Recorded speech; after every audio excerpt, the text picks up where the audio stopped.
할렐루야. 주의 놀라우신 은혜와 또 크신 평강이 아침 우리 모든 성도님들과 함께 하시기를 예수님 이름으로 축원합니다. 아멘. 자, 오늘은 창세기 46장 보셨는데요, 제목은 주와 같이 길 가는 것. 다 같이 한번 읽어볼까요? 시작. 주와 같이 길 가는 것. 우리가 너무 좋아하는 또 은혜 많이 받는 찬양 찬송가의 제목이기도 하고 가사죠. 주와 같이 길 가는 것. 그래서 오늘 말씀은 그 주와 같이 길 가는 것, 즉 주님과 동행하는 삶이 얼마나 중요하고 또 얼마나 복된 삶인가 하는 것을 함께 말씀을 나누려고 합니다. 이 말씀이 우리 모두에게 큰 은혜와 축복의 시간이 되실 줄 믿습니다. 네. 자, 오늘 이야기는 야곱이 그의 모든 가족들을 이끌고 이제 애굽으로 내려가는 그런 이야기인데요, 이 이야기 속에 우리가 주님과 함께 동행하는 우리들의 삶의 중요한 신앙의 원리들이 또 잘 담겨져 있습니다. 하나씩 하나씩 우리가 말씀을 보면서 또 은혜 받기를 원합니다. 첫 번째는 바로 이런 것입니다. 한번 따라해 볼까요? 우리는 주님과 매일 동행해야 된다. 우리는 주님과 매일 동행해야 한다 하는 것을 보여줍니다. 어떤 의미냐면 이런 것입니다. 야곱이 이제 자기 가족들을 데리고 이제 애굽으로 내려가려고 하는데 온 가족과 소유를 이끌고 내려가다가 부엘세바라는 곳에 이르러 거기서 하나님께 예배를 드립니다. 부엘세바라고 하는 곳은 하나님의 임재를 상징하는 아주 중요한 장소인데요, 거기서 늘 예배 드리던 장소인데 그곳에서 이제 예배를 드리는 거죠. 아마도 죽은 줄 알았던 요셉이 살아있고 요셉을 만나게 된다는 것에 대한 감사의 예배 드렸을 것 같고요, 또 하나는 지금 이제 온 가족들을 데리고 애굽으로 내려가고 있는데 이게 하나님 뜻 맞나 이런 생각에 예배를 드렸을 것이다 생각이 됩니다. 근데 그날 밤 하나님께서 야곱에게 나타나셔서 이렇게 말씀하십니다. 나는 하나님이라, 내 아버지의 하나님이니 애굽으로 내려가기를 두려워하지 말라, 이렇게 말씀하셨어요. 이 말은 지금 야곱의 마음속에 애굽으로 내려가는 일에 대한 두려움이 있다는 거죠. 사실 그래요. 애굽으로 내려간다, 특별히 가뭄으로 인해서 애굽으로 내려간다고 하는 것은 항상 문제가 많았고 하나님의 뜻이 아니었습니다. 그의 할아버지 아브라함 때도 그렇고 또 그의 아버지 이삭 때도 그랬어요. 할아버지 아브라함 때도 가뭄을 만나서 그 가뭄을 피해서 애굽에 내려갔다가 어떻게 됐어요? 자칫 잘못하면 와이프 뺏길 뻔했습니다. 큰 봉변을 당할 뻔하다가 간신히 나왔어요. 그의 아버지 이삭 때에도 가뭄이 와서 애굽으로 가려고 했는데 그때는 하나님이 아예 나타나셔서 막아버리셨어요. 애굽 가지 마라, 너의 이 땅에 머물러 있어라. 그렇게 하나님이 아예 애굽에 내려가는 것조차를 막아버리셨어요. 그래서 이삭이 그 말씀에 순종해서 가나안 땅에 머물러 있었는데, 그래서 하나님이 그냥 그 가뭄 중에도 100배의 결실을 맺게 하시는 그런 큰 축복을 주셨습니다. 지금 야곱도 따지고 보면 가뭄 때문에 지금 애굽으로 내려가려고 하는 것이잖아요. 그런데 과거 조상들의 경험이나 그때 하나님이 주셨던 말씀을 생각해 보면 애굽으로 내려가면 안 되는 것입니다. 요셉이 초청하고 또 가뭄 때문에 내려가려고는 하지만 이게 애굽으로 내려가는 게 하나님의 뜻이 아닌 것 같다는 생각이 드는 거죠. 그래서 두려움이 있고 주저함이 있는 거예요. 근데 그날 밤에 하나님께서 나타나셔서 말씀하시기를 애굽으로 내려가기를 두려워하지 말라. 그리고 뭐라고까지 말씀하시냐면 내가 거기서 너로 큰 민족을 이루게 하리라. 내가 너와 함께 애굽으로 내려가겠고 반드시 너를 인도하여 다시 올라올 것이니 요셉이 그의 손으로 내 눈을 감기리라. 이번에는 하나님이 애굽으로 내려가라는 겁니다. 아니, 가는 것도 내가 같이 갈 테니까 걱정하지 말고 애굽으로 내려가라는 거예요. 전에는 가뭄 중에 애굽으로 내려가는 것을 막으셨는데 이번에는 가뭄 중에 애굽으로 내려가라고 하시는 거예요. 인간적으로 볼 땐 똑같은 상황이거든요. 똑같이 가뭄이 온 상황인데 언제는 내려가지 말라고 하시더니 이번에는 또 내려가라고 말씀하시는 거죠. 우리가 볼 때는 똑같은 상황인데 하나님이 아주 다르게 인도하실 수 있다는 것입니다. 그래서 우리는 늘 하나님께 물어야 돼요. 늘 하나님의 뜻이 무엇인지 묻고 그 뜻에 순종하는 삶을 살아야 되는 줄 믿으시기 바랍니다. 하나님의 뜻이라고 하는 것이, 하나님의 인도하심이라고 하는 것이 한 번 주어지면 죽을 때까지 계속 그대로 가는 게 아니에요. 그렇지 않을 수가 있다는 거예요. 우리가 볼 때는 똑같은 환경과 상황인데도 하나님께서 전혀 다른 방법으로, 전혀 다른 길로 우리를 인도하실 수도 있다는 겁니다. 그건 하나님이 변덕이시면서 언제는 이랬다 저랬다 하신다는 게 아니라, 우리를 향한 하나님의 뜻은 정말 온전하신 하나님의 뜻이 있는데, 상황과 여건과 환경에 따라 우리를 다른 길로 얼마든지 하나님은 인도하실 수 있고, 그 모든 길이 항상 최선이라는 사실을 믿으시기 바랍니다. 지금 이 야곱의 가정의 경우가 그렇다는 거예요.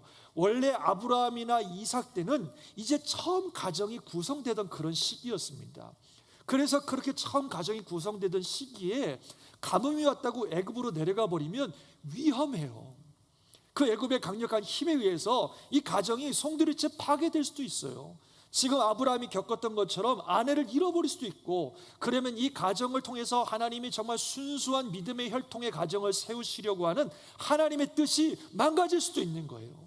그래서 아무리 가뭄이 온다 할지라도 하나님을 신뢰함으로 가나안 땅에 머물러 있는 것이, 그것이 그때는 하나님의 뜻이고 최선이었습니다. 근데 지금은 상황이 달라졌어요. 이제는 한 가정이 아니라 하나님께서 이들을 통해 한 민족을 이루기를 원하시는 겁니다. 오늘 본문에는 나오죠. 내가 거기서 너로 큰 민족을 이루게 하시겠다. 이제 하나님이 민족을 이루기 원하시는데, 그러면 이 가정이 안정된 상황에서 이 숫자가 잘 불어나야 돼요. 큰 민족이 되려면. 근데 가나안 땅은 어렵습니다. 주변에 수많은 국가들이 공격하고 괴롭히고 막 이러기 때문에 이게 참 불안하고, 이 숫자들이 안정적으로 불어나기가 참 힘든 상황이에요. 무엇보다도 아마 이 야곱의 가족들이 견뎌내지를 못할 거예요. 수없이 많은 공격들이 주변에 있을 것이기 때문에. 그래서 하나님께서 이 가정이 안정적으로 큰 민족으로 불어나기 위해서 굉장히 안정적인 환경과 상황 가운데 이 가정이 있기를 원하시는 겁니다. 그래서 당대 최강인 애굽에 이 가정을 내려보내셔서 애굽의 보호 속에, 어떤 외부의 침입도 없이 애굽의 보호 속에 이들이 잘 성장해서 큰 숫자로 그 민족이 자라날 수 있도록 하시는 것이 지금은 하나님의 뜻인 겁니다. 그 일을 하시려고 미리 요셉을 보내셨고, 더군다나 요셉을 애굽의 총리까지 만들어 놓으셔서 정말 총리의 보호 속에서 이 야곱의 가족들이 안정적으로 편안하게 안전하게 그곳에 머물면서 그 숫자가 불어나게 하신 겁니다. 지금은 이것이 하나님의 최선입니다. 할렐루야. 그래서 하나님의 인도하심이 이렇게 바뀔 수 있다는 거죠.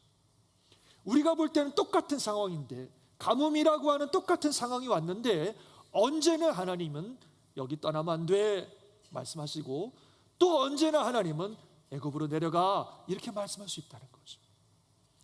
우리는 하나님의 뜻을 다 모르지만 언제나 최선의 것을 주신 하나님께서 우리를 이렇게 다양한 방법으로 인도하실 수 있고, 그 모든 방법은 항상 우리에게 최선인 것을 믿으시기 바랍니다. 그래서 우리가 늘 하나님과 동행해야 되는 겁니다. 늘 하나님께 묻고 하나님의 뜻을 알고 그 뜻에 순종하는 삶을 사는 것, 이것이 신앙생활입니다. 신앙생활 잘 하려면 늘 주님과 동행하는 삶을 살아야 돼요. 매일매일 주님과 동행하는 삶을 사는 것입니다. 그것이 신앙생활을 잘하는 길입니다. 그래서 이렇게 말씀드릴 수 있을 것 같아요. 여러분, 신앙의 핵심은 주님 그분이십니다. 아멘 하시기 바랍니다. 우리 주님이 신앙의 핵심이에요. 그분을 사랑하고 그분과 교제하고 그분과 동행하며 그분과 함께 있는 것이 신앙의 핵심이에요. 주님과의 교제나 주님과의 사랑 없이 그냥 정형화된 법을 지키는 게 신앙생활이 아니에요. 신앙생활의 목적은 법을 지키는 게 목적이 아니라 살아계시고 인격적이신 우리 하나님과 예수님과 함께하는 것, 그분과 교제하고 그분을 사랑하고 그분과 함께 살아가는 삶이 신앙의 목적이지, 하나님을 얻고 그냥 정형화된 법을 지키며 사는 것이 신앙의 본질이 아니라는 겁니다. 그래서 우리는 늘 주님과 교제하고 늘 주님과 동행하는 그런 삶을 살아가야 된다는 것입니다. 그럴 때 주님의 인도하심 따라 우리가 잘 갈 수 있는 거예요. 우리 주님의 인도하심은 20년 전, 30년 전, 수십 년 전에 받았던 말씀 가지고 평생 사는 게 아니에요. 바로 오늘, 지금 내게 주시는 말씀과 인도하심을 따라 오늘, 지금을 살아가는 것이 신앙생활입니다. 주께서 우리를 인도하시는 그 인도하심과 그 은혜는 늘 새롭습니다. 우리를 더 깊이, 더 넓이 주님께로 인도하시는 줄 믿습니다. 과거에 주신 은혜와 깨달음으로 멈춰져 있는 것이 아니라 늘 새롭게 주시는 은혜와 역사로 우리를 인도하신단 말입니다. 그래서 늘 주님을 더 알게 되고 더 경험하게 되고 더 깨닫게 되고, 그래서 주님을 더 사랑하게 되고 더 신뢰하게 되고 더 행복해지는 것, 그게 신앙생활입니다.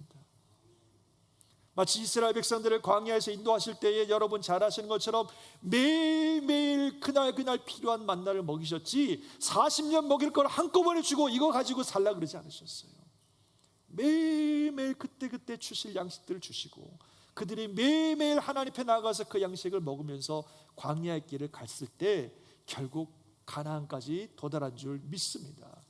우리의 인생길이 그런 거예요. 말씀드린 것처럼 과거에 받았던 은혜, 그 깨달음 가지고 평생 사는 게 아니라 매일매일 하나님이 주시는 은혜 받아서 매일매일 주님 주시는 만날 속에서 하루하루 살아가는 거예요. 우리 주님이 부르시는 그날까지, 우리 주님 만나는 그날까지 매일매일 주님과 함께 동행하면서 사는 삶, 그것이 신앙생활입니다. 그래서 우리가 늘 주 앞에 나오셔야 돼요. 늘 말씀 읽고 기도하면서 주님과 교제해야 됩니다. 성경 더 배우셔야 돼요. 더 주님을 깨달아야 돼요. 더 주님을 알아야 돼요. 계속해서 주님을 알아가고 깨달아가고 새로운 은혜를 받고 그러면서 한 걸음 한 걸음 가는 것, 그것이 신앙의 본질이고, 그럴 때 좌우나 우루나 치우치지 아니하고 주님이 약속하신 그곳을 향하여 잘 정진해가는 삶을 살게 되는 줄 믿습니다. 그래서 우리는 매일 주님과 동행해야 됩니다. 주님이 우리를 어떻게 인도하실는지 모르기 때문에 매일 주님과 동행하는 것, 그것이 신앙생활이다 하는 것을 이 이야기를 통해서 보여주고 있습니다. 믿으십니까? 두 번째로 또 어떤 이야기를 하고 있냐면, 이것도 너무 여러분 잘 아시는 건데 한번 따라해 볼까요? 주님과 동행하는 삶은 참으로 행복하고 든든하다. 다 아시는 얘기잖아요. 주님과 동행하는 삶이 행복하고 든든하다. 여러분, 우리 인간이요, 절대로 극복할 수 없는 두려운 존재 중에 하나가 미래예요. 미래. 과학이 발달하고 인간의 능력이 발달하면 많은 것들을 극복하며 살지만 이 미래만큼은 절대로 극복이 안 됩니다. 그야말로 한 치 앞도 우리는 내다볼 수가 없어요. 공간은 극복이 되는 것 같아요. 과거에는 공간도 극복이 안 돼서 우리 이렇게 미국에 살면 저 지구 반대편에 있는 한국에 사시는 우리 가족들이 어떻게 사는지 알 수가 없으니까 늘 걱정되고 염려되고 했는데, 지금은 뭐 과학의 발달로 이게 극복이 돼가지고 지금 실시간으로 뭐 하고 계시는지 다 알고 서로 얼굴 보고 이러기 때문에 공간은 극복이 됐어요. 근데 시간은, 미래는 절대로 극복할 수가 없어요. 타임머신이요? 글쎄요, 이론적으로는 가능할지 모르지만 실제로는 불가능합니다. 우리는 단 1초 앞도 내다볼 수가 없어요. 그래서 미래에 대해서는 늘 불안한 거예요. 두려운 거예요. 요즘 한국에 이슈가 되는 것 중에 하나가 아주 유명한 작곡가 한 분이 갑자기 닥친 사건으로 인해서 완전히 몰락해 버리는 걸 봅니다. 그런 사건들을 보면 그런 분들이 자기에게 그런 일이 일어날 거라고 상상이나 했겠어요. 갑자기 닥쳐오는 이런 엄청난 일 속에 완전히 인생이 송두리째 무너져 가는 거죠. 그게 우리들의 인생이에요. 정말 미래를 알 수가 없어요. 어떤 일이 벌어질는지. 그래서 사람들은 불안해하고, 이렇게 과학과 문명이 발달한 시대 속에서도 많은 사람들이 점쟁이를 찾아가는 이유가 뭐겠어요? 불안하니까. 도대체 미래를 알 수가 없으니까. 그리고 나름대로 자기의 인생과 미래를 보장받으려고 이런 장치 저런 장치, 이런 시스템 저런 시스템을 해보지만 여전히 미래는 알 수 없습니다. 정말 우리가 예측할 수 없는 수많은 변수들이 존재하기 때문에 아무리 우리가 노력해도 미래에 대해서는 두렵고 불안한 거죠. 오늘 야곱이 좀 그런 것 같아요. 애굽으로 내려가고 있는 건데 처음 내려가는 것 같아요. 성경에 보면 야곱이 애굽에 내려가 본 적이 없는데 온 가족을 이끌고 애굽으로 내려가고 있는데 두려운 거예요. 불안한 거예요. 자, 애굽에 내려가면 무슨 일이 있을까? 어떤 일들을 내가 당할까? 우리 가족들에게 어떤 일이 있을까? 알 수가 없으니까 그 마음속에 두려움이 있는 거죠. 근데 하나님께서 뭐라고 말씀하세요? 나는 내 아버지의 하나님이니 애굽으로 내려가기를 두려워하지 말라. 왜 두려워하지 말라 그러세요? 내가 너와 함께 내려갈 것이다. 내가 너와 함께 내려갈 것이고 너를 다시 이곳으로 올라오게 할 것이다. 그러면서 나는 너를 향한, 너의 가족을 향한 꿈과 계획이 있다. 내가 너로 그 민족을 이룰 것이라고 하나님 말씀하고 계시는 겁니다. 하나님께서 이 야곱의 가정과 삶의 모든 미래를 다 알고 계세요. 그들을 향한 모든 계획들을 다 가지고 계세요. 그러면서 내가 너와 함께 갈 거니까 두려워하지 말라고 하시는 것입니다. 그리고 모든 것들이 하나님의 뜻대로 다 이루어졌어요. 말씀하신 것처럼 이 야곱의 가족들이 애굽에 있으면서 400여 년을 지나면서 어마어마하게 숫자가 불어나서 그 민족이 되었고, 때가 됐을 때 하나님께서 그들을 다 애굽에서 이끌어서 가나안 땅으로 돌아가게 하신 줄 믿습니다. 하나님 말씀하신 그대로 된 거예요. 어떤 변수도 없었어요. 하나님이 예측하지 못한 일이 하나도 일어난 게 없었어요. 모든 것들은 하나님의 컨트롤 안에 있었고 하나님의 말씀하신 대로, 하나님의 뜻하신 대로 모든 것들이 이루어졌어. 야곱과 그의 가족을 향한 최고의 역사가, 완벽한 하나님의 계획들이 이루어진 줄 믿습니다. 이런 하나님이시기 때문에, 이런 하나님과 동행하는 한 우리는 미래가 두렵지 않습니다. 든든한 겁니다. 시편 139편에 보면 이런 말씀이 있습니다. 한번 같이 읽어볼까요? 시작. 내 현실이 이루어지기 전에 주의 눈이 보셨으며 나를 위하여 정한 날이 하루도 되기 전에 주의 책에 다 기록이 되었나이다. 아멘. 와, 우리 하나님 뭐라고 말씀하시냐면 우리 인생을 얼마나 잘 알고 계시냐면 태어나기 전부터 다 아신다는 거예요. 우리 인생을 모든 것을 하나님이 다 알고 계신다는 거죠. 우리에 대해 모든 미래를 완벽하게 우리 하나님이 다 알고 계세요. 이런 하나님이십니다. 또 이사야서에 뭐라고 말씀하고 있냐면 나는 하나님이라 나 같은 이가 없느니라. 내가 시초부터 종말을 알리고 아직 이루지 아니한 일을 옛적부터 다 보이고 나의 뜻이 설 것이니 내가 나의 모든 기뻐하는 것을 이루리라 하였노라. 아멘. 하나님이 처음부터 모든 종말의 일까지 다 알고 계시고 앞으로 일어날 일들을 예측부터 다 알려주시고 모든 것들이 하나님의 뜻대로 하나님이 뜻하신 것이 이룰 것이라고 말씀하셨습니다. 우리 하나님이 이런 하나님이세요. 세상에 이런 존재는 없습니다. 나 같은 이가 없느니라. 이런 분은 없어요. 아무도 미래를 몰라요. 그러나 우리 하나님은 다 알고 계세요.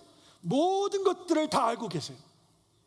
그리고 전능하셔서 모든 것들을 하실 수 있는 분이십니다. 그리고 우리를 너무너무 사랑하셔서 우리에게 가장 좋은 것을 주기를 우리보다도 원하시는 분이 우리 하나님이신 줄 믿습니다. 그런 하나님이시기 때문에 우리가 그 하나님과 동행하는 한, 그 하나님의 인도하심을 따라 사는 한 우리는 안전합니다. 우리의 미래가 보장되어 있습니다. 믿으시기 바랍니다.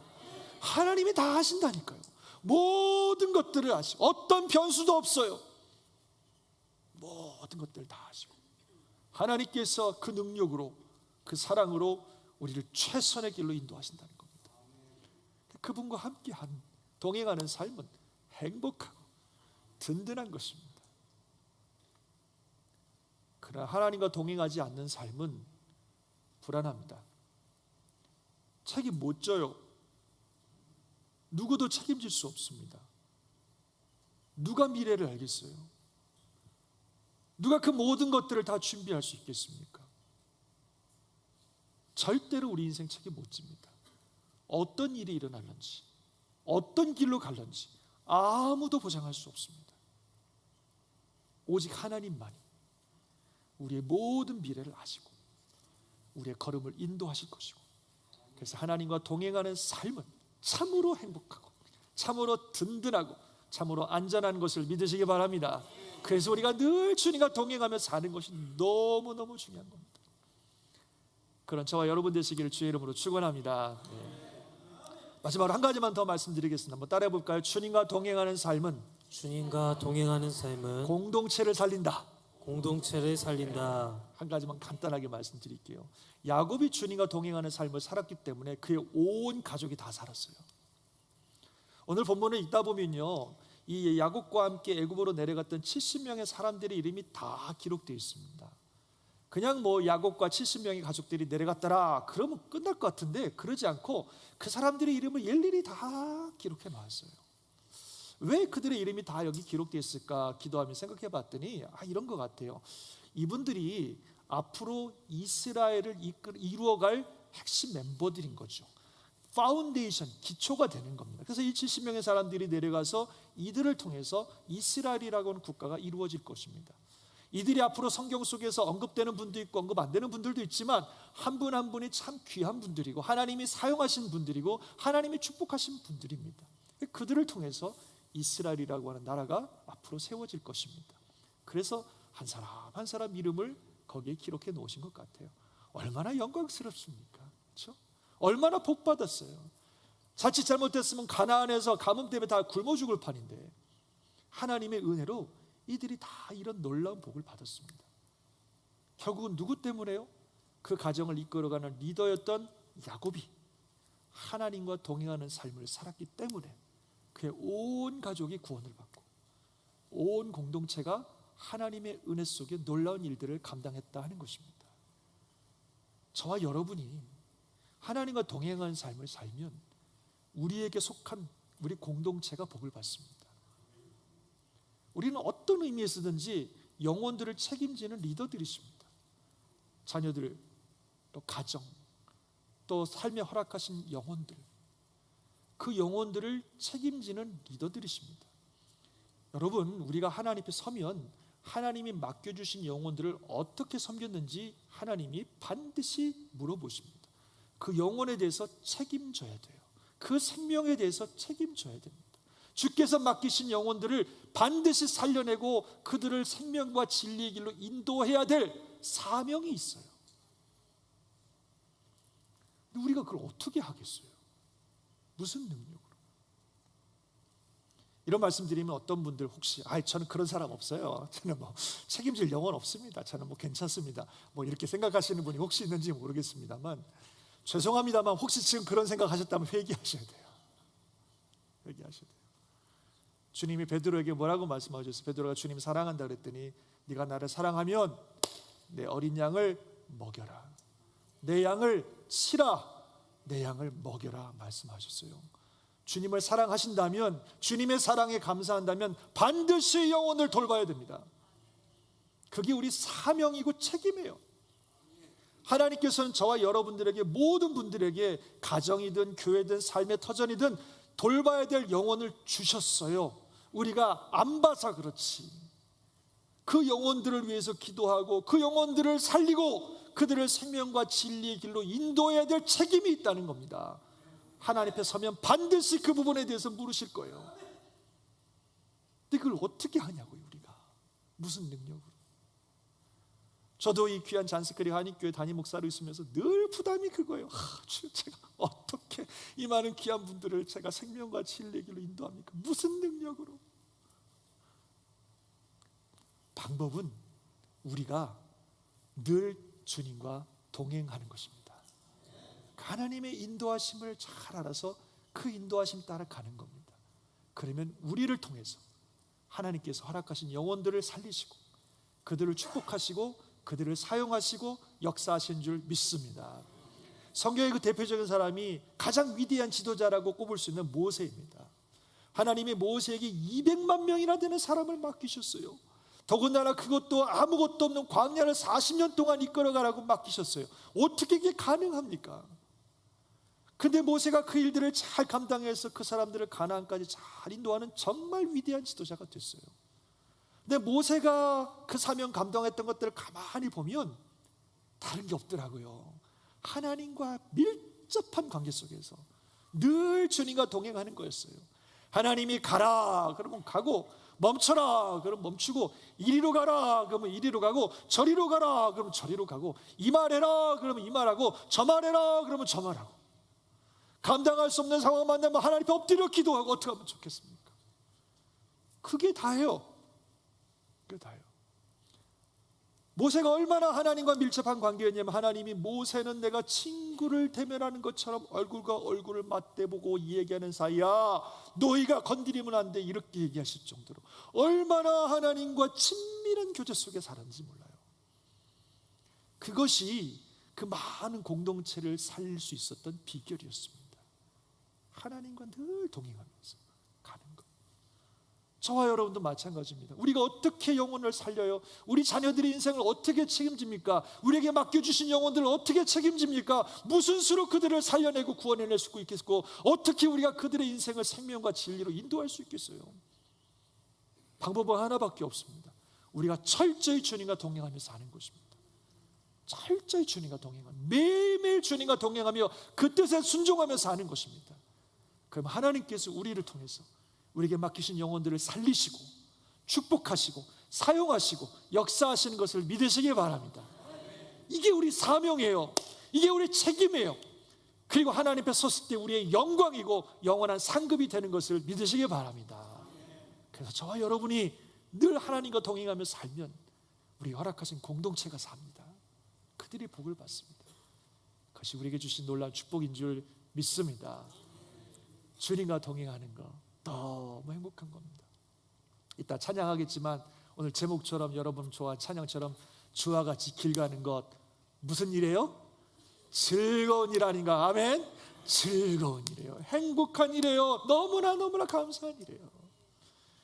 어린애같이 미련하고 약한 우리들, 한 치 앞도 내다볼 수 없는 우리들, 그렇게 연약한 우리들을 주님이 함께 하시면 우리를 생명의 길로 인도하실 줄 믿습니다.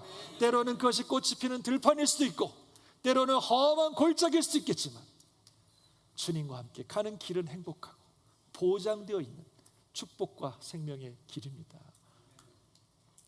옛 선지자 에녹이 그랬던 것처럼 주님이 우리를 부르시는 그날까지 주님과 동행하며 사시다가 우리 주님의 부르심을 받는 저와 여러분 되시기를 주의 이름으로 축원합니다. 그래서 우리도 복을 받고 허락하신 영혼들도 복을 받고 하나님의 큰 복을 누리는 온 성도들 되시기를 주의 이름으로 축원합니다. 아멘. 기도하겠습니다.